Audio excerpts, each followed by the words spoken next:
Good morning. Where are we today? Good morning, Tatiana. Wakey, wakey. Something red. Dragon. On tone 10. Planetary. What's going on? My ears have changed overnight. My headphones don't fit me no more. Ah, yellow human waste bell.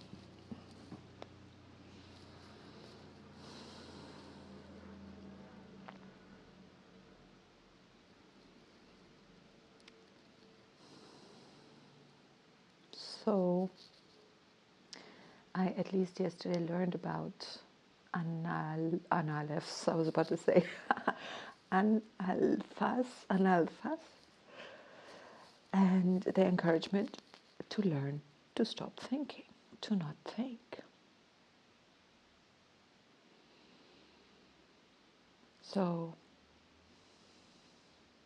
I'm going to tune into this analpha space and see what shows up.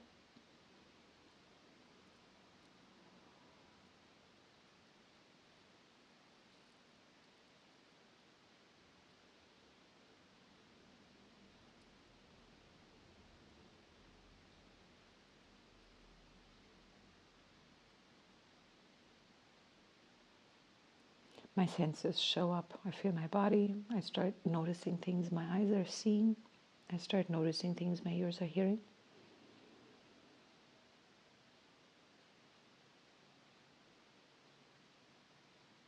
And that is not the intention. That's not what I'm here for, is it? Nor am I here for meditating. But an alpha surfing, that could be fun. But it has to show up in words.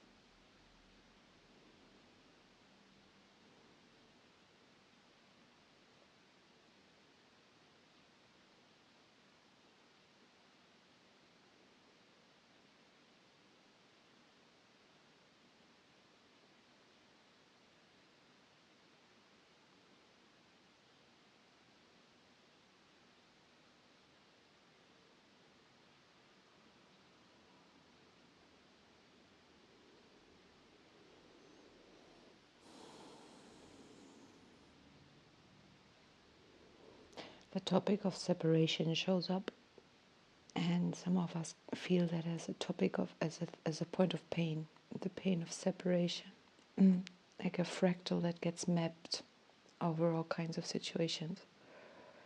Fear of loss, a memory of whatever, the disappearance of Lemuria or Atlantis, or the primordial waters of our mother's womb,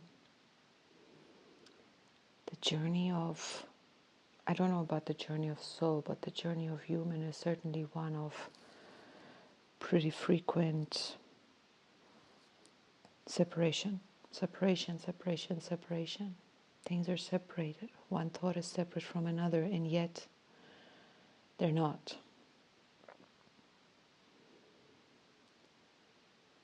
And I wonder if the reconciliation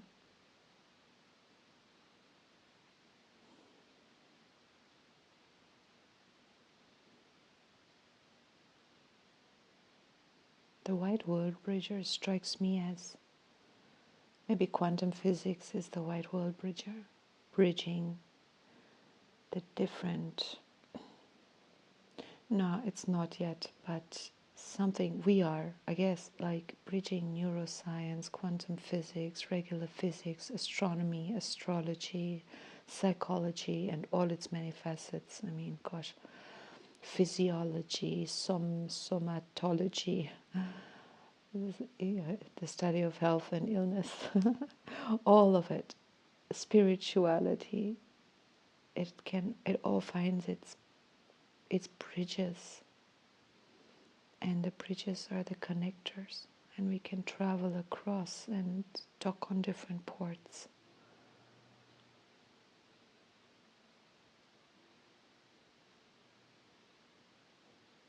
And understand, yes, there is separation, and as much as the land masses on the earth separated, and surely when that tears open, we would imagine the earth experiences that as pain. But there also comes a time when things are merged again.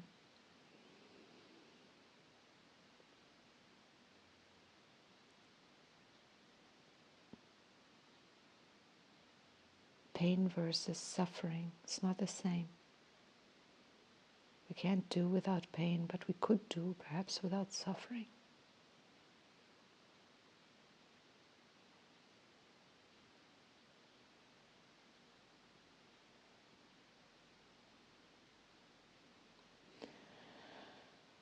Why is the planetary dragon in the wave spell of the human? Produce, perfect, manifest.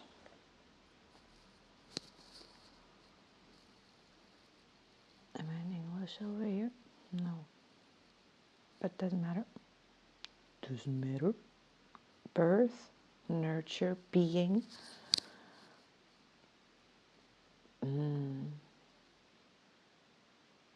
But don't you say that with the hand? Completion, the German translation here is completion, creation, and manifestation. Wait a minute.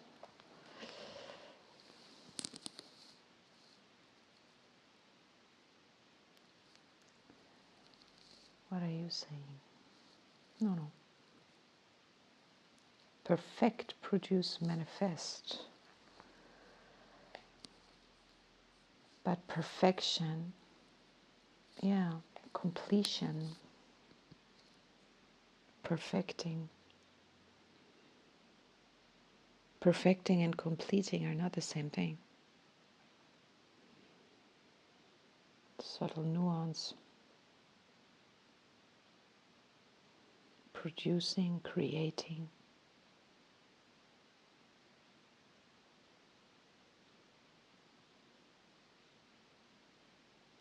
The action of the 10th tone, producing, creating, manifestation, birth, nurture, being.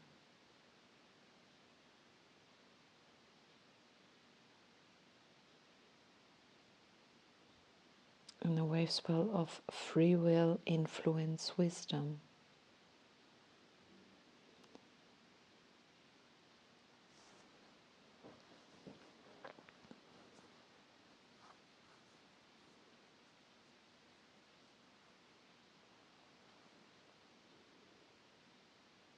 Perfecting, birthing. The red dragon frequently, or not frequently, generally stands for beginnings. It's a birthing, it's a beginning. However, it's maybe interesting to think of a birth not so much as a beginning. It's the beginning of a phase for sure, but it's also a transition. It's the end of a transition. The dragon and the world bridger. The world bridger in the wave spell of the dragon sits on tone 6, rhythmic. Death, equalize opportunity.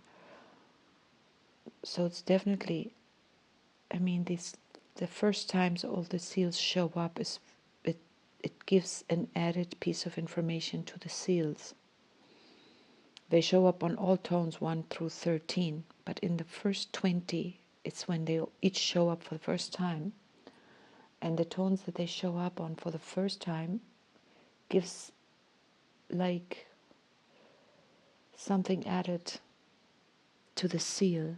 So the world bridger on 6, that's very perfect. In as much as the mother on 1 is very perfect. The dragon on 1. The wind on 2. The night on 3 electrifies. It's always very good to remember that. So if we hear now perfecting, producing, manifestation as the human, nurturing, giving birth to our own manifestations, I come back to the point of responsibility and the point of who are we. So if and the world bridger, the beginning and the ending and the bridging of worlds. It's so perfect to call him world bridger and have the death element and the equalization and the opportunity. If death were an end, what opportunity would it be? Then maybe an opportunity for someone else to get your bed in the old age home. I mean, there's always an opportunity, right? But for us, we're eternal beings. Can we read the Tolkien without that? Am I already bringing in my bias? Somebody's saying something here. Spirit on lunar spirit, lunar wind. In the first, in the wastrel of the dragon, the wind is on tone 2, stabilizing, polarized, stabilized challenge. Stabilize the challenge of being human, having this veil between ourselves and spirit in many ways. But we have chosen that veil. We've chosen that veil. Free choice. That is not a given from outside. But if we only identify, if we have a limited identification of human, who is the human? What is the human? I mean, yesterday we took ourselves here into these 6 layers of consciousness. That in itself is like a spectralization. The spectral tone, tone 11, where everything gets, you can have one mind, but once the spectral mind comes in, it's like a ray of light. And then when it gets spectralized into all its rainbow colors, into all of its components. And how many colors are there in a rainbow? Infinite. But the rainbow is not infinite, or maybe it is. My perception is giving the limitation to the rainbow.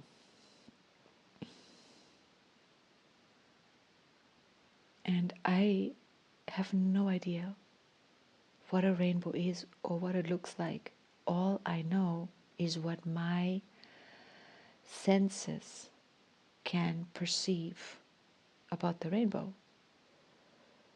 And even if there were instruments that can perceive things about the rainbow that I, with my biological instrument, cannot, it requires my biological instrument to perceive the information rendered by the instrument measuring or noticing or seeing or whatever things of that I can't directly.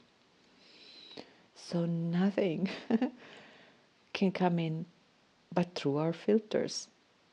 Am I reminded of a biblical quote? There are 2 quotes, but they don't belong in one sequence. They're not from the same 4 sentences following each other. They come from different places, but if you put them together, no one comes to me. No one gets to the Father but by me. But no one comes to me unless the Father sent him.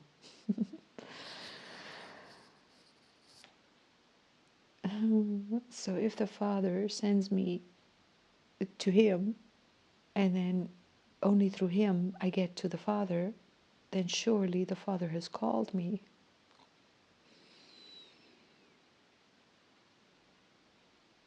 Do I follow?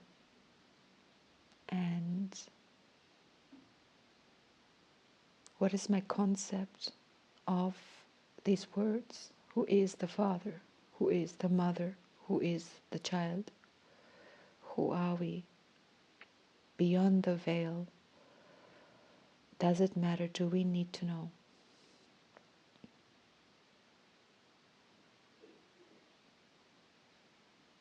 That is a personal question. I mean, that is a question each one have to answer for ourselves. How far does that matter?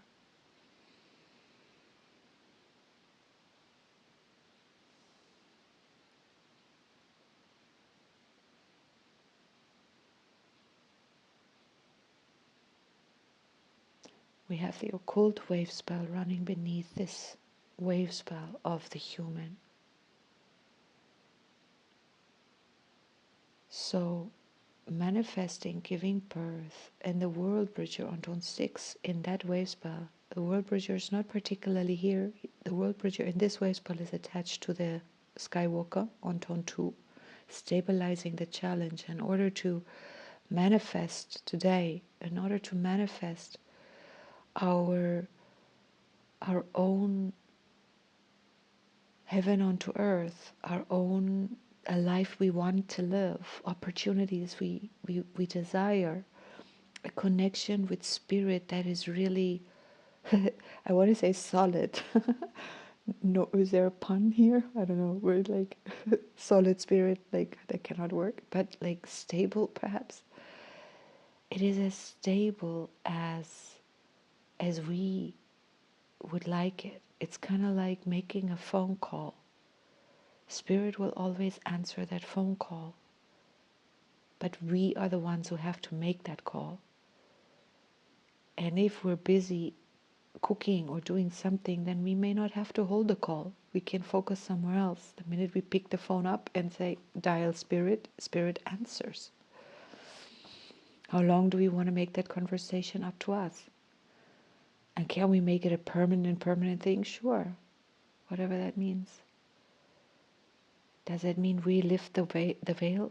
Gosh, yeah.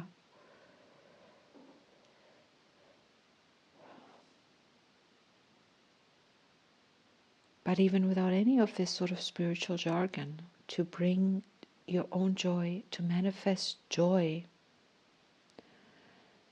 independent of what we do, independent of what we have, independent of success by whatever standard, independent of any condition, joy for joy's sake.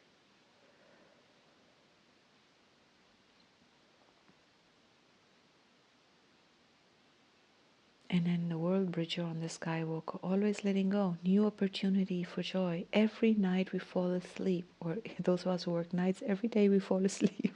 Every time we fall asleep, we generally aren't worried about where we go, what happens, and will we wake up or not. Generally speaking, we willingly surrender, and we know how good it is. We know how necessary it is. And it's the same with any letting go and any dying.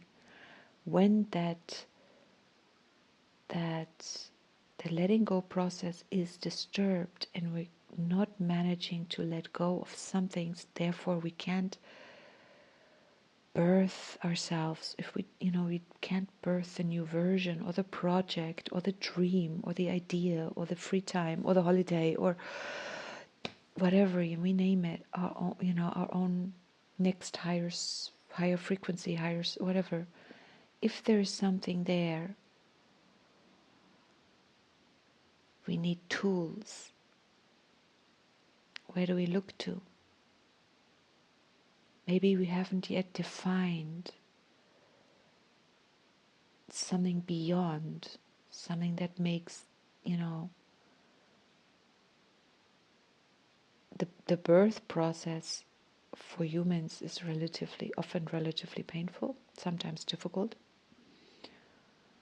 But mostly both mother and child at that point know, like, this is a one-way street. We're going into life. I can't hold you inside of me. You can't hold me. It's like, yeah, everything we want this child to be here. We want to meet you. Huh? And the child wants to come into life. That's the natural order of it.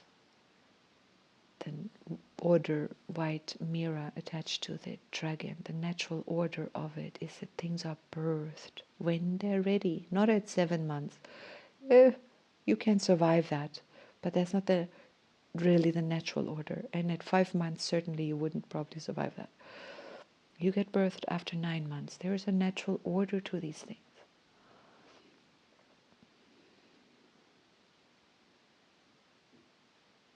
And the vision of our future self and without like the eagle, not without the eagle, but the vision, the eagle, what the eagle is tone 6 in this wave spell. Same as the world bridger is tone 6 in the wave spell of the dragon. And eagle and world bridger are analog kins. No, excuse me, occult. So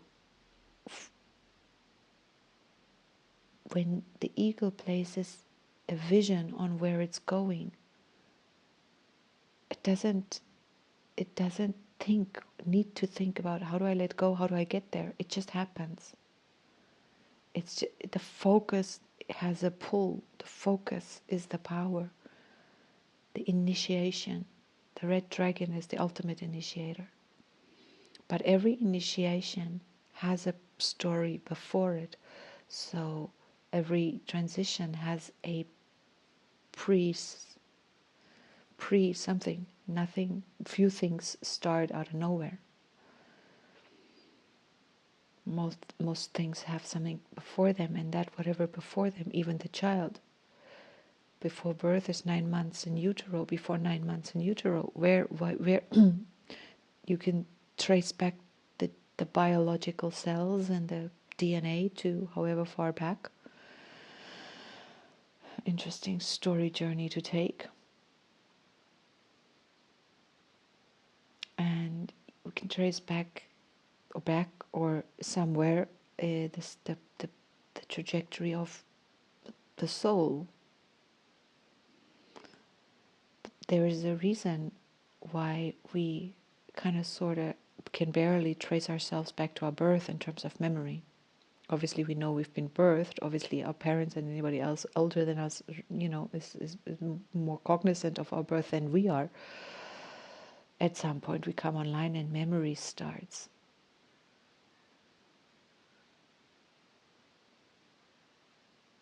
But whatever came before already informs what we're coming here with. And there are many different schools of thought about that. How we pick up the karma, where does our personality come from? Where do we download that? Where do we form that? Where does that come from?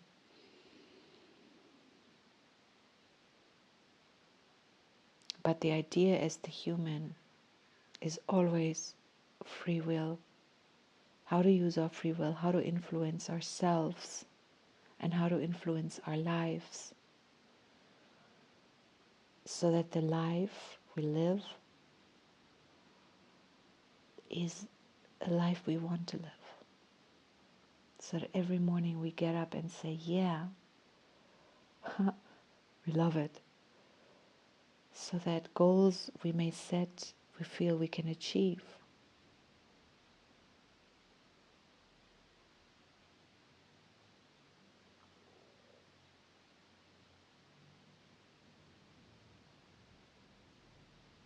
So that the planetary tone, which comes around every 13 days,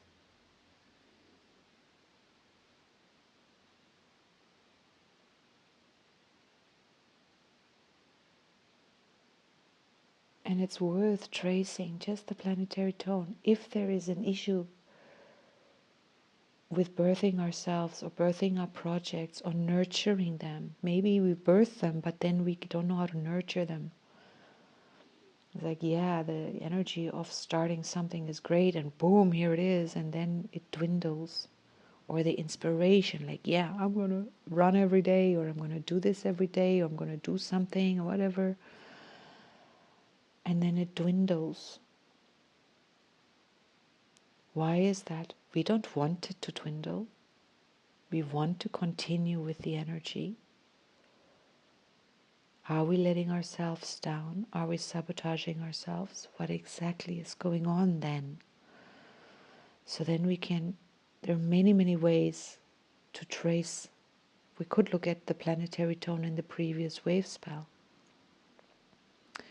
especially on this topic, and especially today, because we're on the topic of birthing, or how do we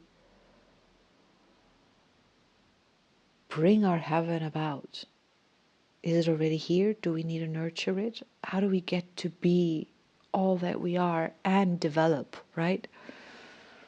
So if there is a glitch in the system or something isn't really aligning or keeps slipping out of alignment,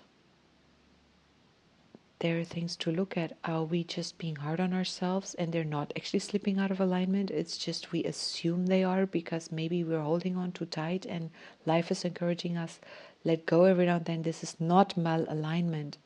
You just have this idea that you ought to be at this 24/7. You shouldn't. Because someone says, oh, if you want to be a great football player, you got to eat football, sleep football, dream football, think football, talk football, blah, blah, blah, And we know what they mean, and yeah, sure. But you also have to let go in a rhythmic, regular way to be efficient. If you're doing crunches all the time, your body needs the rest to build the muscle, right? So we can look back at the planetary tone in the storm wave spell, autogeneration, and there it's the star.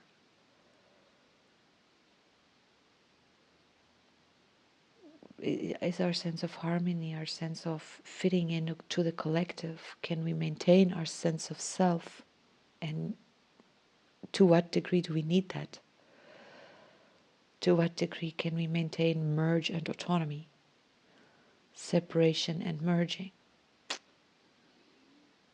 It's not either or, it's both and more, where's the harmony in that? Are we in harmony with ourselves? Are the aspects within us in harmony? Or is something out of alignment noticeably there? So for me personally, the wave spell of the World Bridger and the storm were pretty heavy. But there was this separation process going on. And good that it did. Kind of like a big birthing process, but it felt like a dying process. But now I'm like, yeah, it was a birthing process and dying, separation at the same time. I think the dying, the shedding, whatever, I don't know if it's happened, if it's still happening, it doesn't matter, but I remember the experience. And definitely in the one pole, I was only feeling the one pole, and the other I was only feeling the other. But the World Bridger got me to really get in between and feel both at the same time, in a way, feel the transition. If I didn't move in that space and imagine I'm stuck, I would feel stuck, and that could cause not a panic exactly, but something really uncomfortable. And eventually realizing the eagle is always a part of the World Bridger, the vision, and its analog in the seed, the focus of who do you want to be, where are you going. Don't ask how or can you get there or what, but what is the feeling you want to manifest, what is the state you want to manifest, whatever is the priority, what do you want to birth, what do you want to be. It doesn't matter how far away it seems, how utopic it seems, but if you put your eye on a goal, that goal, if you start feeling it, will build its own trajectory and start pulling you. And if I have my eyes on different goals that are pulling me in a different direction, the pull can get very painful. I'm going to be stretched. It doesn't mean these directions are impossible to achieve. It might mean now I'm being pulled left, next moment right. That might be very uncomfortable. I might be pulled at the same time in both directions, or in many. I may feel like I'm being spread eagled, and absolutely uncomfortable. Unless I surrender into the process and say, Spirit, I trust you. If this is not the right thing, if I'm using my free will to pull myself into more directions than is, I can't get anywhere from here because I can't go forward and backward at the same time, then show me what it is I need to know to let go or to focus in one place or whatever. If what I'm doing is not optimal for me and I'm not realizing it. Spirit, white wind, show me what it is I need to know, and then let go. Then have some fun, let spirit work it out, let my own higher self work it out, let my lower self work it out. 6 layers of consciousness: pre-conscious, subconscious, unconscious, conscious, superconscious, blah blah. What were they?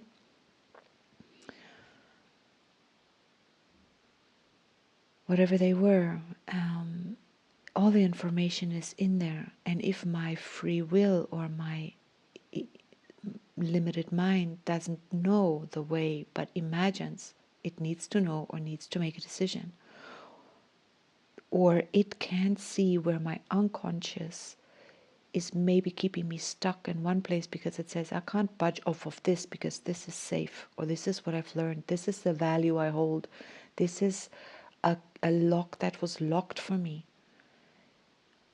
Perhaps in some other lifetime, I spoke about this the other day, I took a vow of poverty. And spirituality could only be lived fully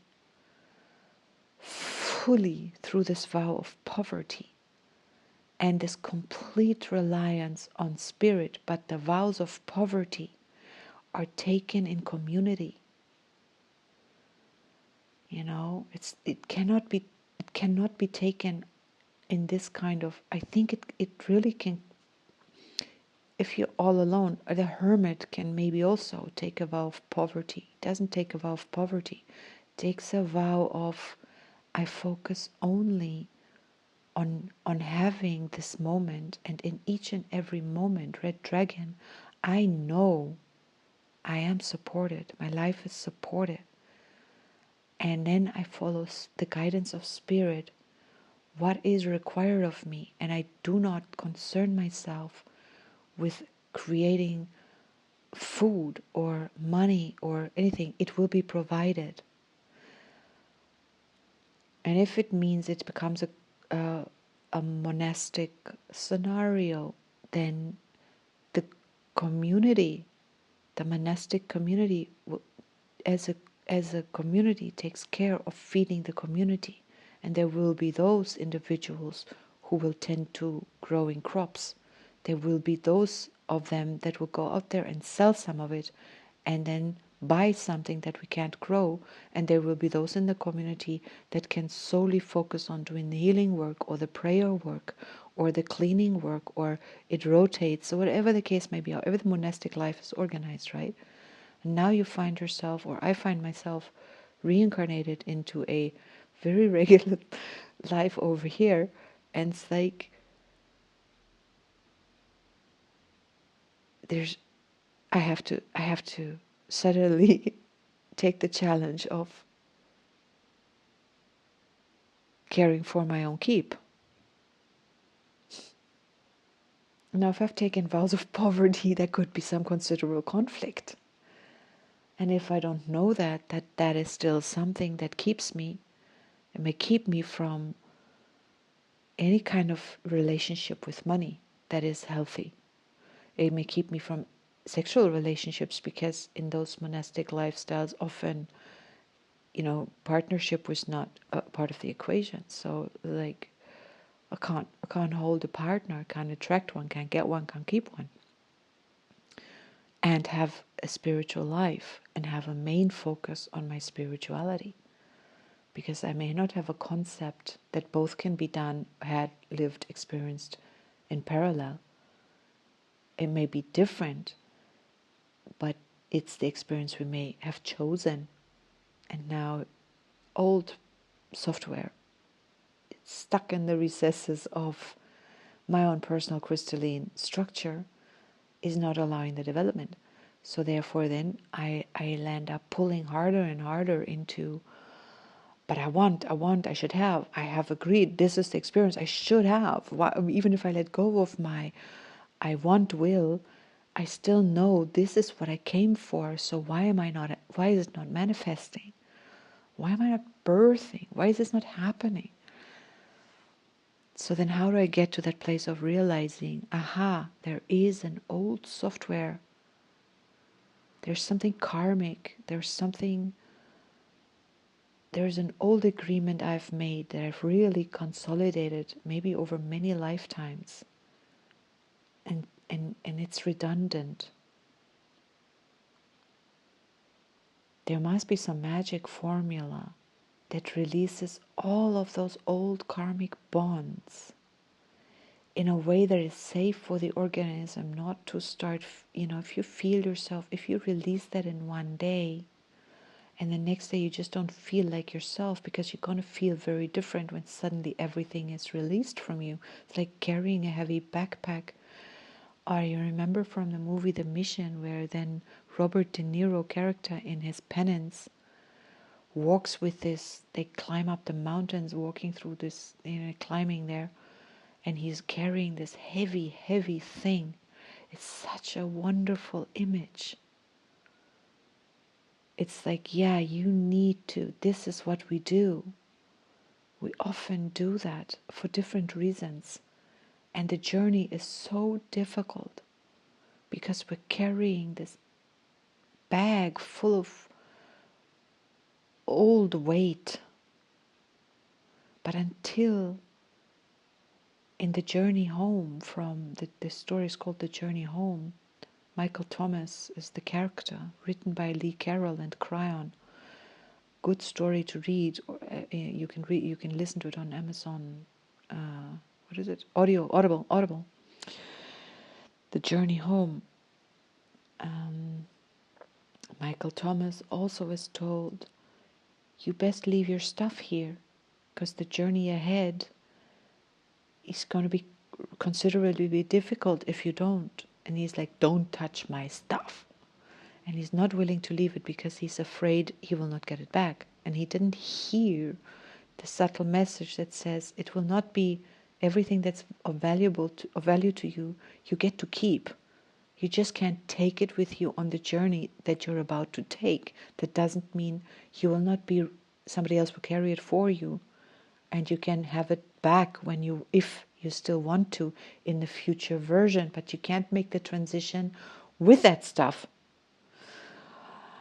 And so he carries that stuff and realizes sooner or later, it's like that Robert De Niro character, like, I can't, it's too heavy, can't do it. Slows me down, can't take the upgrades. It's like when you want to do,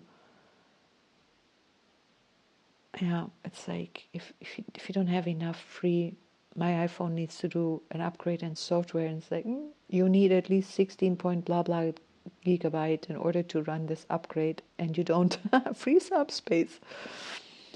And I'm thinking, what is in there?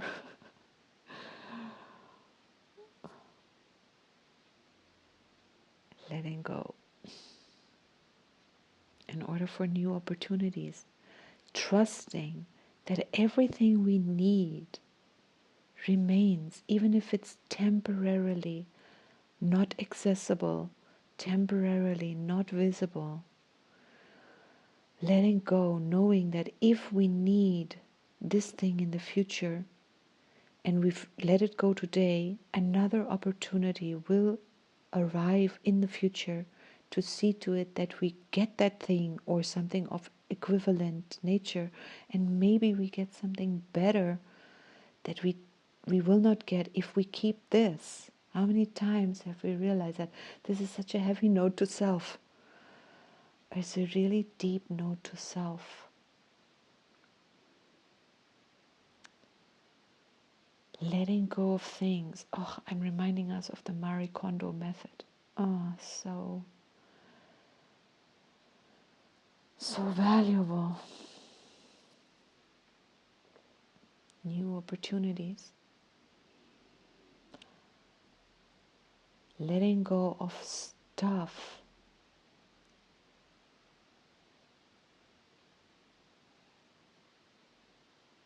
Or allowing stuff to reorder and reorganize itself.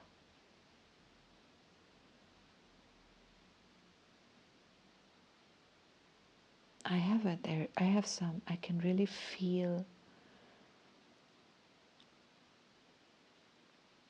this difference between ownership of self versus there is a fluid self that I get to witness, and becoming aware. Yesterday I talked a lot about awareness. Um, in this ChatGPT conversation, which I don't think anybody, don't be sidetracked, asked for, where are we? Asked for the other,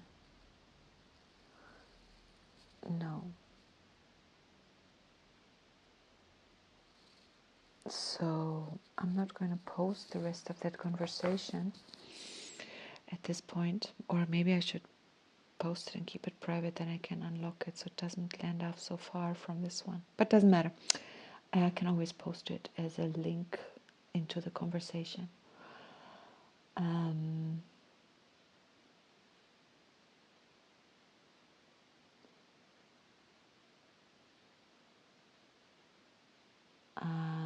The awareness of the self and the freedom. How's this practical? So we now, this is linking me back to the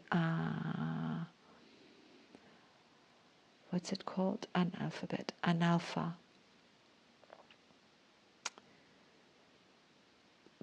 Before the word. I realize also that this analpha space is, when they say before thought, then there seems to be this assumption that thought is word thought. There's image thought, there is audio thought, there's different kinds of thought. Anyway, this awareness, this analpha, this place before definition, perhaps. I wonder if, well,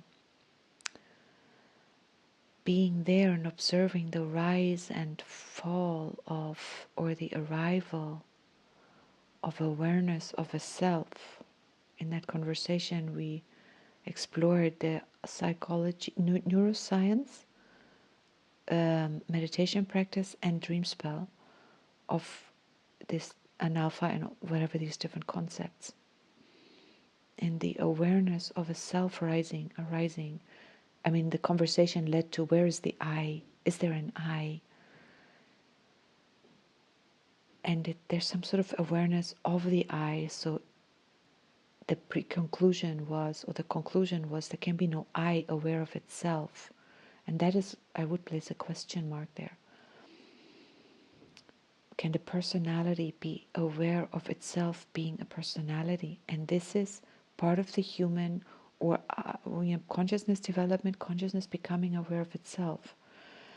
The one, call it God, maybe there's even something before God, but there's a kind of a unity, a oneness that splits itself, it copies itself, it creates two identical copies, so it can behold itself. But in the act of beholding, a thing is changed. So the minute these two identical ones start beholding one another, change is introduced.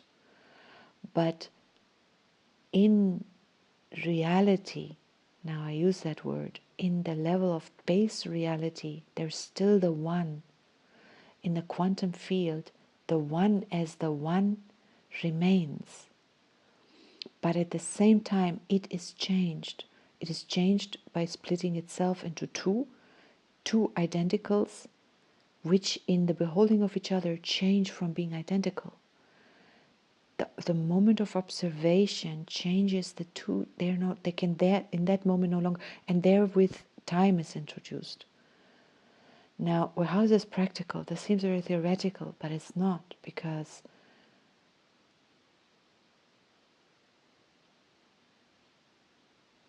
it's the planetary dragon. It's us going, the ability to go back into this, not back. It's how to talk about this without using a time language. we can access the field, and this is the very process I assume of youthing, of communicating with the cellular structure, communicating with the timekeeper in the body, communicating with the telomeres and whatever other processes determine the longevity and the functioning of the body and the reproduction of cells according to the blueprint. What blueprint? Which successful boot plan is being booted every moment you wake up, every morning you wake up, we wake up. What are we booting? There is a period of time, like the analpha, before the thought arises, before this personality collapses back in on itself, before awareness returns to, aha, this is me, this is my life, this is what I'm thinking, this is what I'm doing, off I run. And in that space, where is the moment where we insert the instruction to the cellular structure? Crown says, before the cell splits, a fraction of a moment, or a moment, whatever is a fraction of a moment, before it splits, it asks the question, this or something else? So the question meaning, do I copy myself identically or not? And what is this? There must be three answers to that. Identical means repeating exactly the same. If not repeating the same, it's like copying in a degraded way, like a photocopy, losing a little bit of information, or we are consciously booting a different version of you. And he explains it like there is a part of the DNA or part of consciousness or the innate looks at the DNA. Have we, our consciousness, written a message to the cell in the DNA saying, this is the instruction for your next cell division? And what is that? What is the instruction? What part are you copying? Which blueprint are you using from which to create? And he says it goes straight into the stem cell. The blueprints are in the stem cells. We can influence them with our consciousness. If we don't, there's an autopilot. We can and must go in consciously and reprogram, so that a new birth, cellular division, this is storm, sun, and dragon. There's a reason these three are sitting right next to each other.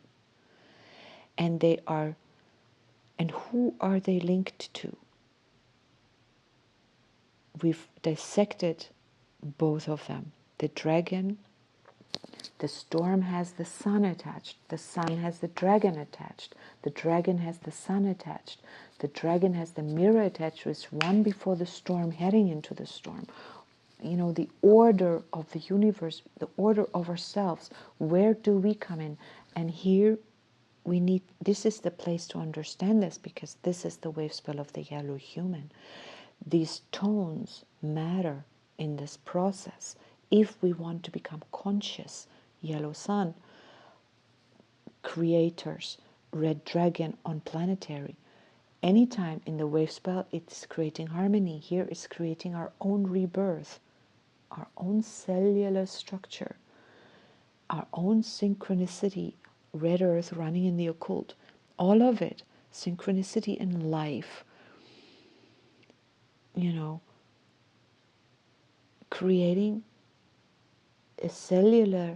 our cellular structure that it itself knows what it needs and knows how to get it, and we move together.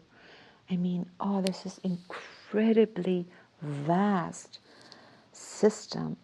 To dissect it with a conscious mind, it's like, okay, wow, yeah, I can see it, but it would take me now eternity to talk about it, because it's so vast. And there's no need to, because you lock into the quantum field where everything is here in superposition. You just see it, whoom, like an umbrella that opens. And without primal trust, without you can't, we can't, whatever our limited identity,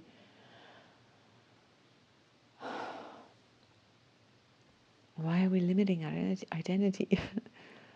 We're not. We are unlimited beings. But we can focus in on, oh gosh, there's like, okay, wait, there we go.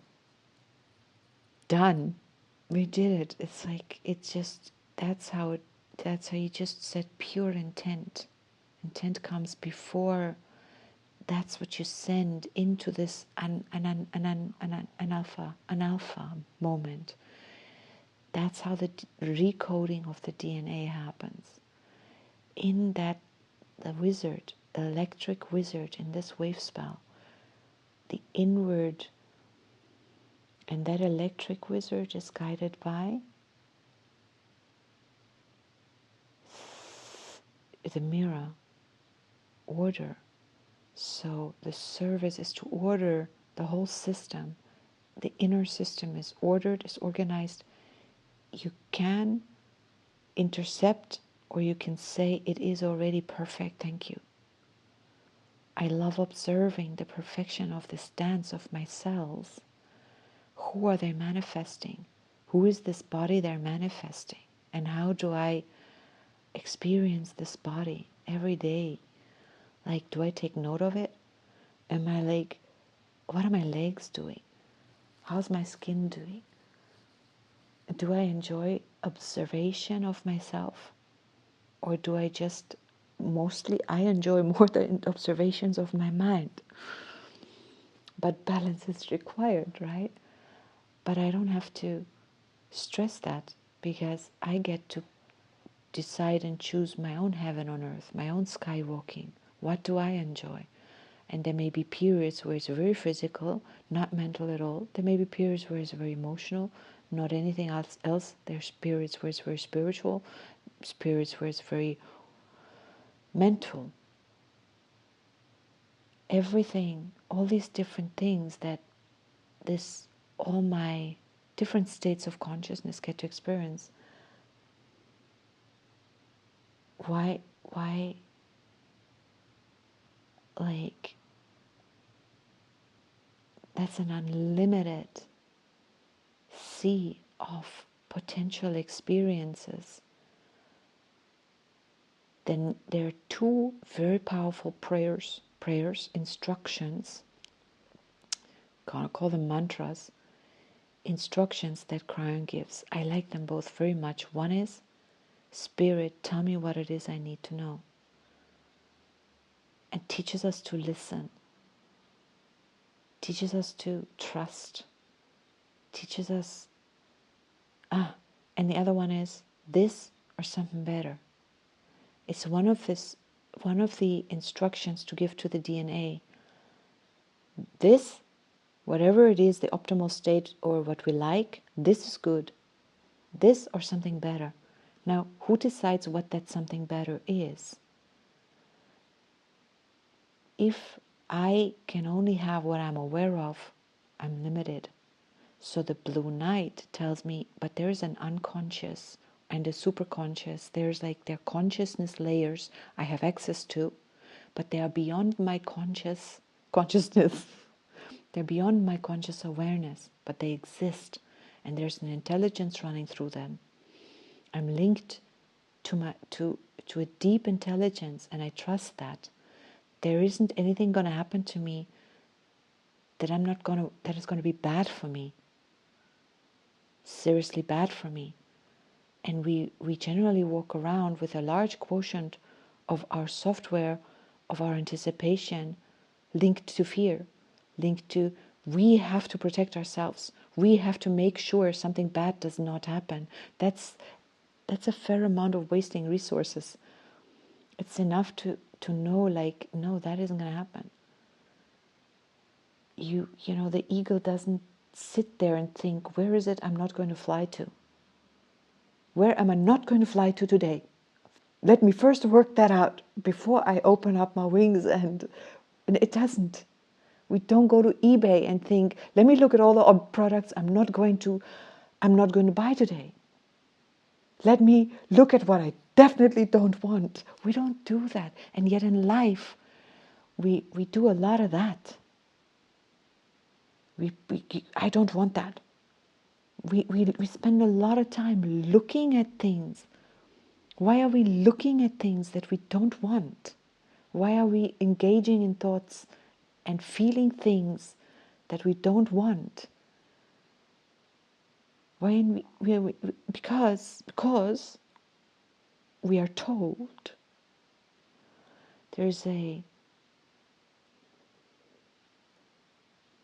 we have this security part of our brain that scans for danger, and it uses a lot of CPU, and it scans for danger, and it picks out the things that could be dangerous, and it obsesses about that and tries to remove that. And in this modern world, that system is so outdated, it trips us up like no end. It makes us throw bombs on each other. It makes us, like it's completely outdated. It says resources are limited. It says unless we have that, we can't have everything else. It says we need power over others in order to have any power at all. It says all kinds of things, which the so-called new humans, or the so-called new earth, or the so-called new software we're getting, it doesn't have that anymore. It doesn't need that anymore. It has understood that that is not leading to the desired outcome, or the cost is too high. It's not elegant. It's not an elegant solution because it does not foster cooperation. It fosters disharmony. It fosters war. It fosters fear and anger and jealousy and all kinds of stuff that is like, yeah, it was good to have that. It was good to experience that. Now we know. And the galactic tone, aside from linking us to galactic intelligence, it reminds us, especially the galactic moon. And which wave spell is the moon galactic in? I think the wind. Can it be? Tone 8. Shall I look it up? Just to be on the safe side. And while I look that up, the importance of that is to remind ourselves every now and then where we've come from, what we've already experienced. No, it's the how. Oh, sorry. Yeah, wind. Spirit, right? Communication. Remembering when we didn't, or when we were in a different software, or when we were in a different time. It reminds us of the past. It reminds us to remember. The ability to remember past states, if it gets confused with taking on, oh, we're still there, we're not moving really forward. But if we're relegated to memory, and we can easily do that through the White Wind Wave spell, reminding us of spirit, reminding us of our attachment as humans to spirit, our power in the unseen, in the forces, the power of the word, the power of the analpha, the space before the word, the space before the thought, the core of the now, the core of the human. That's where we access our power. And this galactic moon memory is guided by the Skywalker, which means we can, to remember a time when we suffered, a time when we did stuff that was hurtful to ourselves and to others, and then not to meet it with guilt or with regret. By that we will keep ourselves locked to the past and create more disturbance in the field. I could say it like that. It's okay as long as we do that. Someday we will relegate that too to memory. The words "it was" can be medicine, can really, really be medicine to the body, to the mind, to look at a state and say it was. An acknowledgement of yes, but it isn't any longer, or it need not be. It can change, even if we, don't know and we're running out of trust or we're scared. We can learn, we can grow, we can overcome. And we do all the time. We do it all the time. Death is the ultimate healer of all the old programming of the software. If we really can't let go and make the transition, we'll make the transition that way. Ah, beautiful. We can do it willingly. It's just gorgeous. So this moon, also very important, attached to the yellow human in the occult, the unknown cosmic moon, the navigation, the synchronicities, trusting the system to always lead us to the next place, to where we need to be. And the skywalker only exists now. As from the human, we can decide where we go. You can decide, that's your free will. Do you go in time? Do you move your mind forward? Do you envision a future? How do you feel in that future, Skywalker? Red moon, does it feel good? Do you enjoy being there? Are you nervous? Are you fearful? Do you enjoy being that? Are you in the past? Do you enjoy being there? Is it a happy past? Is it a fearful past? Is it an unaware state of self where we're not aware of what's blocking us? Can we get to the place of awareness? Can we use the yellow warrior to be not afraid of the past, to be not afraid of ourselves? Can we take the yellow warrior and say, we are beings of light. We can use light. We have free will. We can choose a world in which we all can have, be, and experience what we all each want to have, be, and experience, and it not being one needs to use the resources another needs. Each human, each point of consciousness has the wherewithal to be conscious of all the resources it needs and desires. There's no limit. There's no limit but the limits we set, and we do well to realize we set them willingly. And it's okay to do so. And it's okay to stop doing so. And to really get to understanding the full scope of that free will. The full scope of free will. That is the ultimate liberator. The galactic storm in this wave spell. Absolute freedom. Absolute freedom. It's a guarantee. Free will is free. The human having free will is free. Every human on this planet is free. As soon as you understand that and how free you are, you understand how free every other one is. And then there's no more need. There can still be compassion, but it will be coupled with understanding. And that is liberating. It changes the world. It changes your world. And that's the only world you need to change. Because every other world does not belong to you. In as far as worlds belong to anyone, you know what I mean? Proverbially speaking.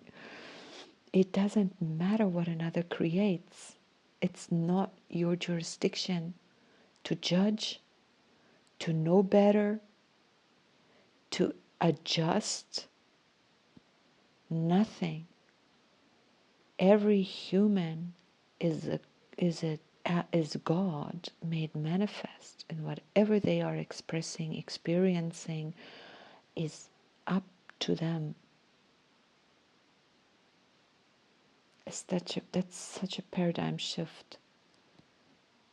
That's such a paradigm shift. The minute we take full responsibility for ourselves is the minute we take it automatically shifts what it means to take responsibility. The self is the self, whatever the self now is, but our own state is really, what is our own? What is this own? That is the portal to the collective, But it starts with us. uh, difficult to speak about because the us is not separate from the whole. But taking responsibility for love, for our ability to love, that's the only thing, as far as I'm concerned, that's the only job a human has. Just take care of your responsibility, like your ability to love. It solves everything.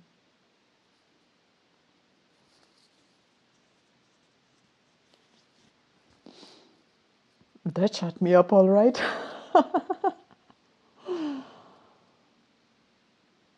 it, right now, that takes me straight into this analpha, analpha space.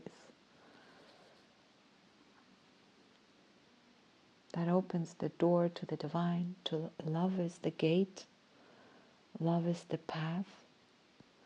That beautiful biblical quote, you may have da da da da da da da, but if you have not love, you have nothing.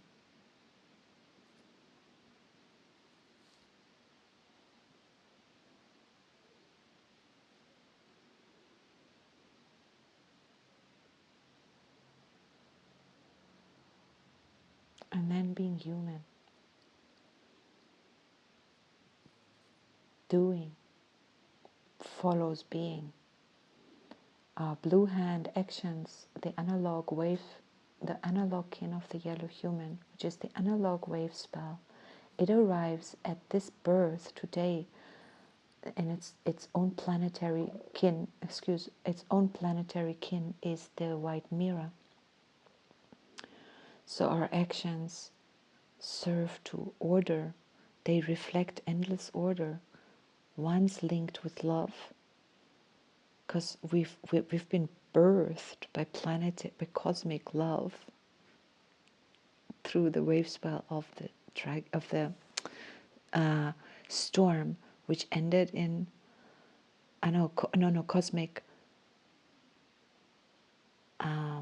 Yeah, no, wait a minute. Oh, yeah, the child. In it's a cult. This cosmic child, the cosmic illusion or the cosmic truth. You decide. Where's the difference? Supported by the magnetic love, which was the wave spell, the medicine of the storm. And love always wants what's best for everyone. There's no ego there. There's the planetary star in this wave spell of the storm, and the occult, and the planetary, and it has the analog mirror, antipod, the mirror. But in the wave spell of the human, the analog wave spell of the blue hand has the planetary mirror today. So with the dragon, so we're linking what's furthest from us, order far away and order right up close. We're linking that order, harmony everywhere. If it doesn't match with us, it will create a world that matches with itself so far away from us that it doesn't interfere with us, but it still gets to have its own fulfillment. We don't need to worry about that. We don't need to push things away and say we don't want that close to us, because our frequency will only pull in. It's an attraction-based universe. It will only pull in what resonates with us. So there goes that focus. The yellow seed, the eagle focus, the mind. We need to focus it. Why do I love exploring the dream spell?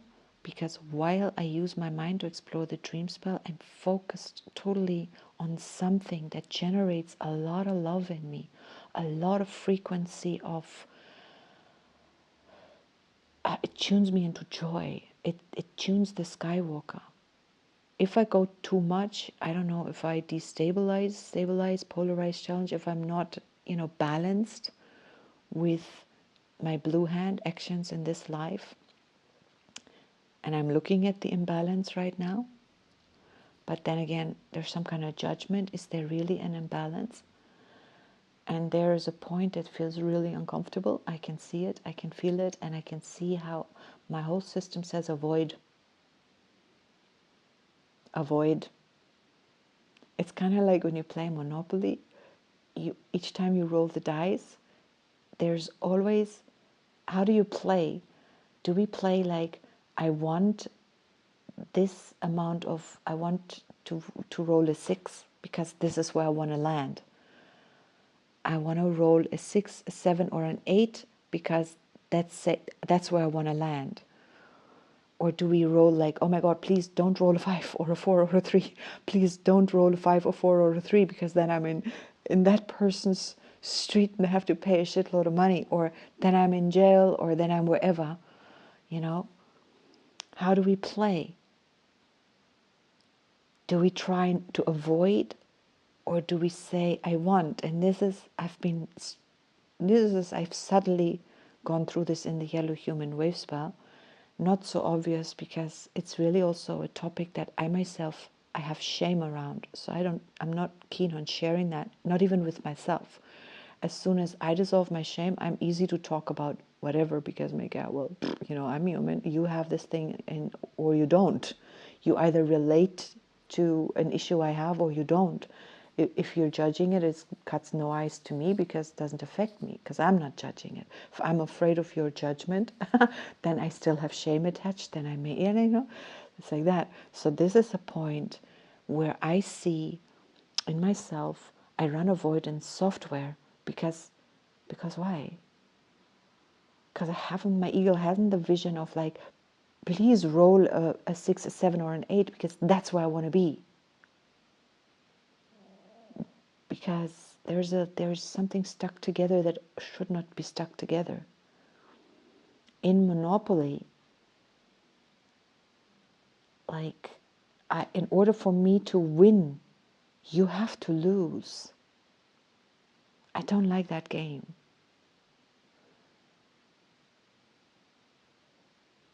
And no, wait, this is interesting. Do I want to?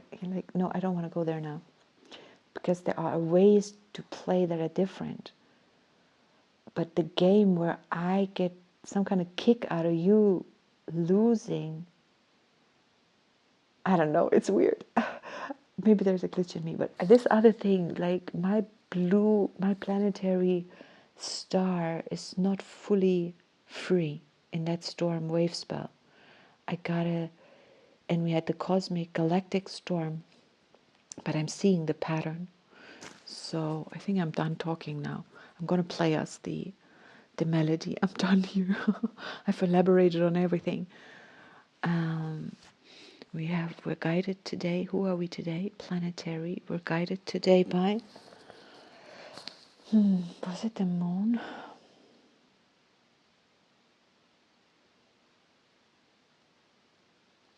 No, planetary moon. Where are you? Wrong place. What are you doing? Dun, dun. We're guided today. Yeah, by the moon, by the flow. So flow toward, or flowing, or remembering that we're flowing towards the cosmic seed, our cosmic consciousness, in an ordered fashion.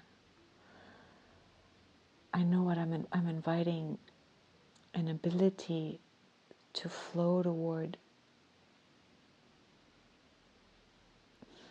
a compromise between pedantic something and order. There's a conflict in my system somewhere. I see it. I see how the avoidance pulls me too hard in a direction that is unbalanced. But balance, the point of balance that I'm envisioning holds a conflict, so I can't land on it. And so what I do, I say, Spirit, show me what it is I need to know. Tell me what it is I need to know. I set my pure intent on something that I'm not fully cognizant of, but I'm inviting a version that may be unknown to me, and I'm allowing myself to let go, or to be made aware of where I'm not letting go. Okay, this or something better.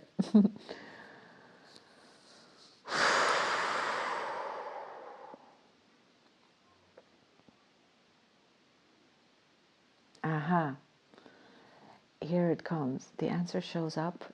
There is a part of me that believes I now have to engage in doing something that I don't enjoy doing.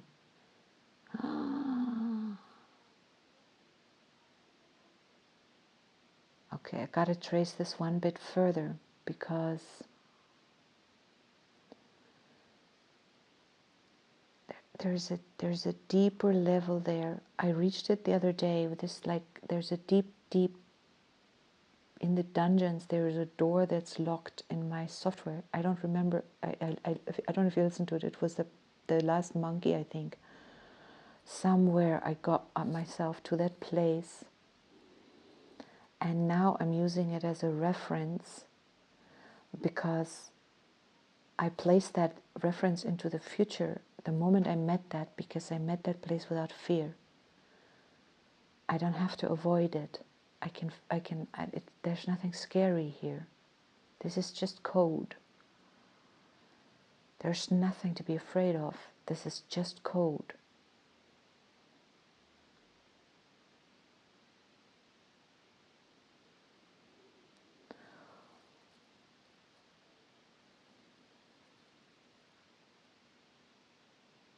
Yeah. Sometimes the expansion into new code feels so intense, it feels as if it blows my fuses. Okay, no, there's just false evidence of very real fear. No. Okay, can't do this in verbal. This is analpha stuff. I gotta let it go now. Before I let it go, I'm gonna play us the tune for today. For no other reason than it's beautiful. Hello, where are you? Here.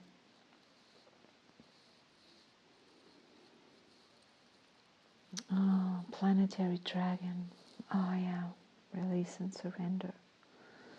I'm gonna read us this quote from this app.